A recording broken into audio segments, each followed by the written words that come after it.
Bismillahirrahmanirrahim. Assalamu alaikum, 7th class. Hope you all are fine and doing very well.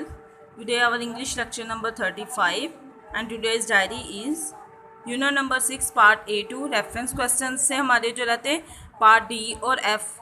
वैसे उसको book में F लिखा हुआ है, मैंने ई लिखा है, उनसे स्किप हो गया ई वर्ड।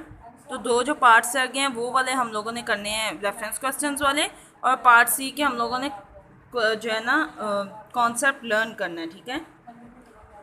और ये सारा कुछ आप लोग अपने इंग्लिश ए के रजिस्टर्स पे करेंगे नीटली। अब हम क्वेश्चंस देखेंगे। The clumsy system of public gatherings had been long since abandoned, neither Vashti nor her audience stirred from their rooms। अब ये वो कौन सा पैराग्राफ है जिसमें हम लोगों को उन्होंने बताया था कि जो है सब लोग अपने कमरों में ही बैठे हुए थे, कोई भी कहीं पे आ जा नहीं था रहा, वहीं पे बैठे बैठे वो सारा कुछ काम कर रहे थे। What is meant by the following phrases, उन्होंने हमें कुछ फ्रेजेस दिए हैं, हम लोगों ने उनके मीनिंग बताने हैं। पहला फ्रेज है सिस्टम ऑफ पब्लिक गैदरिंग्स। पहले आप लोग ये वाला जो है system of public gatherings marker से लिखेंगे और बात आगे वाला जो है पेन से करेंगे। Refers to face meetings which in the word of the story no longer happen, कि जो हम लोगों का आपस में जो है आमने सामने आकर मिलने, वो जो है वो इस कहानी में जो है ख़त्म हो गया हुआ है।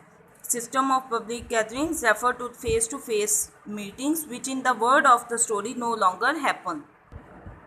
स्टर्ड फ्रॉम देयर रूम्स, मतलब है इसका कि अपनी कमरों में से हरकत करना। इसका मीनिंग अब हम देखेंगे इंग्लिश में। Stirred from the rooms, this means moved out of their rooms, अपने कमरों में से बाहर जाना। In the word of the story everyone stays in their own rooms all the time, हर कोई अपने ही कमरे में रहता है, कभी कोई बाहर नहीं जाता। सेकंड क्वेश्चन है हमारा, right the sentences out in your own words, keep the meaning, कि जो उन लोगों ने हमको सेंटेंस दिया हुआ है उसको जो है हम लोग अपने मीनिंग्स में लिखेंगे, वर्ड्स में लिखेंगे, लेकिन मीनिंग जो है वो सेम रहेगा। The old way of meeting face to face was considered awkward and difficult and no longer happened.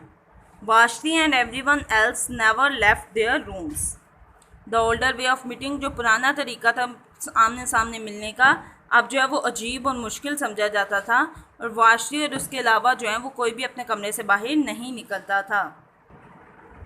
Next हमारा रेफरेंस है, his image in the blue plate faded, कुनू ही हैड आइसोलेटेड हिमसेल्फ। उसने जो है कि उसका जो है अक्स जो है वो धुंधला पड़ गया था। क्यों धुंधला पड़ गया था? क्योंकि उन्होंने कॉल डिस्कनेक्ट कर दी थी और उसने अपने आप को आइसोलेशन मोड पे लगा दिया था ताकि कोई उसको डिस्टर्ब भी ना कर सके।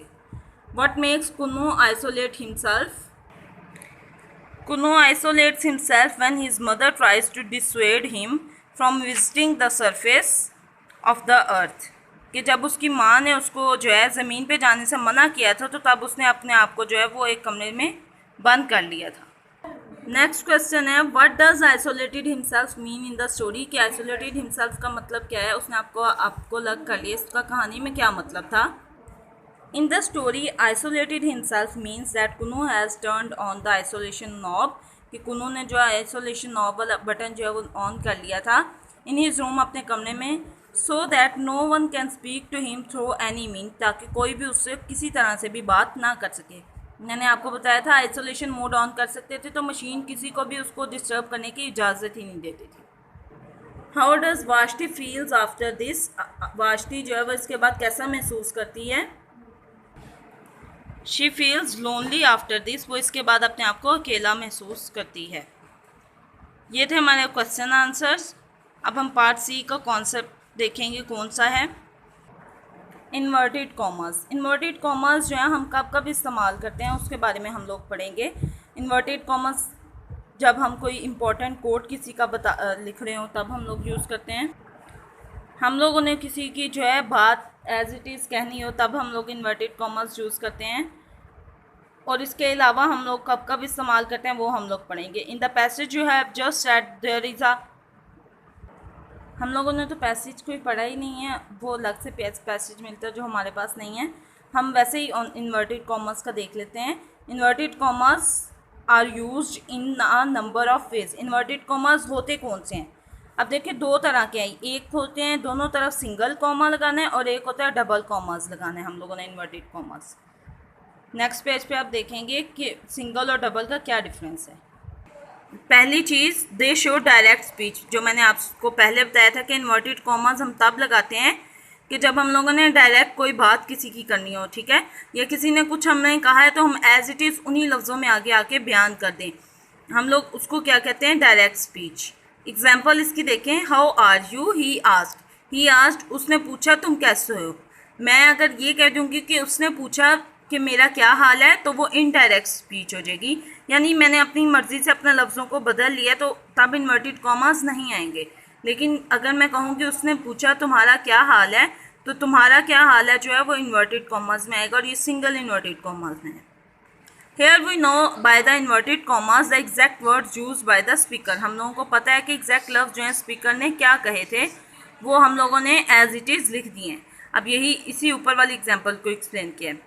दे आर यूज टू, अब सेकेंड देखें, they are used to indicate the name और little of a story, title of a story, a book, a play, a film etcetera. अब कभी कभी हम लोग जब किसी बुक का नाम, स्टोरी का नाम या प्ले का नाम या कोई फिल्म का नाम लिख रहे हैं, तब भी हम लोग जो है इन्वर्टेड कॉमास को यूज़ करते हैं। Last week the children went to see Othello at the theatres. Othello play का नाम है, इंग्लिश प्ले है, उसका नाम है, तो इसलिए उसको हम लोगों ने उसको जो है इन्वर्टेड कॉमास में लगाया है। अब दूसरी चीज़ उन्होंने साथ ही ब्रैकेट में हम लोगों को एक्सप्लेन किया है कि कभी कभी जो है हम लोग इन्वर्टेड कॉमास में नहीं भी लगाते, तो हम लोग क्या कर देते हैं, इटैलिक्स में उन वर्ड्स को लिख देते हैं। Sometimes the title of a play, film etcetera may be written in italics, कभी कभी जो है इनको इटैलिक्स में भी लिखा जाता है। They are used to call attention to a particular name और nickname, including special names for places, buildings और इंसिडेंट्स। कि हम लोग कभी कभी निकनेम अगर किसी का यूज़ कर रहे हैं या फिर हम लोग किसी जगह का नाम या बिल्डिंग का नाम मेंशन कर रहे हैं कहीं, तो तब भी हम लोग इन्वर्टेड कॉमास यूज़ करते हैं। हनीफ मोहम्मद, अब देखिए जो नाम है ना उसके इर्द गिर्द हम लोग कभी इन्वर्टेड कॉमास नहीं लगाते। अब हनीफ मोहम्मद नाम वैसे लिखा गया और उसके आगे जो है एक जो है उसका निकनेम है, उसके लिए हम लोगों ने जो है इन्वर्टेड कॉमास यूज़ किए हैं। They indicate single words, phrases or sentences which has been used by sentences or written by someone else. अब ये सिंगल और डबल इन्वर्टेड कॉमास को कोई नहीं है, आप लोग डबल लगाना चाहें आप डबल लगा सकते हैं, आप सिंगल लगाना चाहें सिंगल लगा सकते हैं। टू बी और नॉट टू बी कि हम लोग जो है कब इस्तेमाल करते हैं इन्वर्टेड कॉमास, एक और जगह पे जब हम फ्रेजेस या सेंटेंसेस लिख रहे होते हैं किसी और की तरफ से जो किसी और ने लिखे होते हैं। टू बी और नॉट टू बी किसी के कहे हुए कॉल हैं, तो हम लोग जो है is a famous line from Shakespeare. Shakespeare का जो है एक कॉल है उसको हम लोगों ने इन्वर्टेड कॉमास में लिखा है। जब हम किसी के कॉल लिख रहे होते हैं तो तब हम उसको इन्वर्टेड कॉमास में लिखते हैं क्योंकि हम उसकी एज इट इज़ बात लिखते हैं। They show any unusual foreign slang और made up words used in writing. अब इसमें हम लोग क्या करते हैं कि कभी कभी जो है हम लोग जो कुछ नारे होते हैं या फिर कोई फॉरेन वर्ड्स होते हैं या फिर कोई और लैंग्वेज में वर्ड्स लिखे जाते हैं, तो उसको भी हम लोग इन्वर्टेड कॉमास में लिख देते हैं। जैसे कोई अपने ना रेस्टोरेंट वगैरह के नाम जो है ना वो डिफरेंट लैंग्वेजेस में रखते हैं, तो तब हम लोग उसको भी इन्वर्टेड कॉमास में लिखते हैं। At the hotel they had cafe lait coffee with milk. अब देखें, अब ये रेस्टोरेंट में जो है किसी ड्रिंक का नाम जो है वो सिंपल भी हो सकता था, लेकिन उसको यूनिक करने के लिए उन्होंने किसी और लैंग्वेज में रखा है। असल में वो नाम क्या है, कॉफ़ी विद मिल्क। सिंपल सी चीज़ का नाम यूनिक करने के लिए उन्होंने जो है वो उसको किसी और लैंग्वेज में लिख के इन्वर्टेड कॉमास में लिख दिया। Today the use of single inverted commas is quite common, कि अब जो है आजकल जो है वो सिंगल इन्वर्टेड कॉमास जो हैं वो इस्तेमाल होते हैं। मैंने आपसे पहले भी कहा था सिंगल और डबल जो मर्जी इस्तेमाल कर सकते हैं। Sometimes it is necessary to use both single and double inverted commas, especially when we want to use inverted commas inside other inverted commas, कि जो है हम लोग अक्सर नहीं बाज़ औक़ात जो है हम लोग सिंगल इन्वर्टेड कॉमास कब यूज़ कर लेते हैं, जब हम डबल इन्वर्टेड कॉमास के अंदर ही दोबारा कोई ऐसी कोट आ जाए जिसको हम लोग को इन्वर्टेड कॉमास में लिखना है, तो तब हम अंदर वाले को जो है सिंगल इन्वर्टेड कॉमास में लिख देते हैं और बाहर जो है वो डबल लगा देते हैं। या बाहर आप लोगों ने अगर डबल लगाए हैं तो अंदर हम लोग बाहर अगर सिंगल लगाए तो अंदर डबल लगा लेंगे। एग्जाम्पल नीचे एक देखते हैं, why do you say cafe au lait when you can say coffee with milk, he asked. उसने कहा कि तुम ये क्यों नाम लेते हो जब हम सिंपल एक नाम ले सकते हैं। ठीक है, जो ये वाला नाम है कैफ़े और लेट, कि ये नाम क्यों ले रहे हो जब उसका एक सिंपल सा नाम है कॉफ़ी विद मिल्क। तो हम लोगों ने देखें दोनों को डबल इन्वर्टेड कॉमास में लिखे। आज का लेक्चर हमारा इतना ही था, इसकी एक्सरसाइज हम लोग कल करेंगे। अल्लाह हाफिज़ 7th क्लास।